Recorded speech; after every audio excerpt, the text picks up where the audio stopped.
بسم اللہ الرحمن الرحیم۔ گرامی قدر حضرات، رسول مکرم سرور کونین نے جو وظائف، حضور کے صحابہ نے جو وظائف بتائے ہیں وہ بالکل گارنٹی والے ہوتے ہیں۔ آج ہم آپ کو جو وظیفہ بتانے جا رہے ہیں وہ ہے رزق میں برکت۔ رزق میں برکت، رزق آئے گا تو برکت بھی ہوگی۔ لوگ بڑی شکایتیں کرتے ہیں ہمارے رزق میں برکت نہیں ہے۔ حضرت ابن مسعود آپ موت کے مرض میں مبتلا تھے۔ حضرت عثمان غنی رضی اللہ تعالیٰ عنہ تشریف لائے۔ آپ ابن مسعود کو فرمانے لگے کہ میں تمہیں کوئی خزانہ دے دوں۔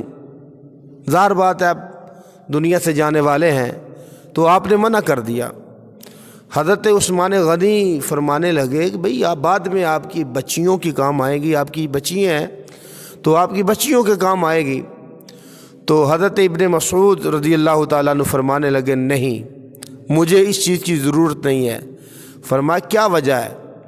فرمایا میں نے اپنے بچوں کو یہ تعلیم دی ہے، بچیوں کو یہ تعلیم دی ہے کہ وہ سورہ واقعہ کی تلاوت کیا کریں، کیونکہ رسول اکرم صلی اللہ علیہ وسلم کو فرماتے ہوئے سنا ہے جو آدمی ہر رات، یعنی کہ جو آدمی ہر رات سورہ واقعہ کی تلاوت کرے تو کبھی فقر و فاقے میں مبتلا نہیں ہوگا۔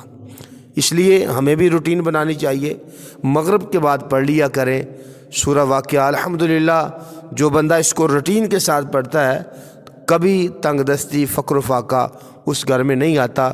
ہمیں چاہیے بابوں کے پاس جانے سے، تویز داغوں والے کے پاس جانے سے، کہتے ہیں ہمارا رزق باندھ دیا گیا ہے، کسی نے کچھ کر دیا ہے۔ میرے بھائی اگر اللہ تعالیٰ کسی کو نہ دینا چاہے تو کوئی نہیں دے سکتا، اگر اللہ کسی کو رزق دینا چاہے تو کوئی جناب والا بند نہیں کر سکتا۔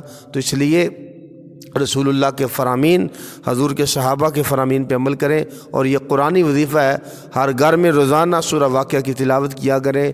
آپ کے گھر میں برکت بھی ہوگی، فقر و فاقہ دور ہو جائے گا، اللہ کی رحمتوں کا نزول ہوگا۔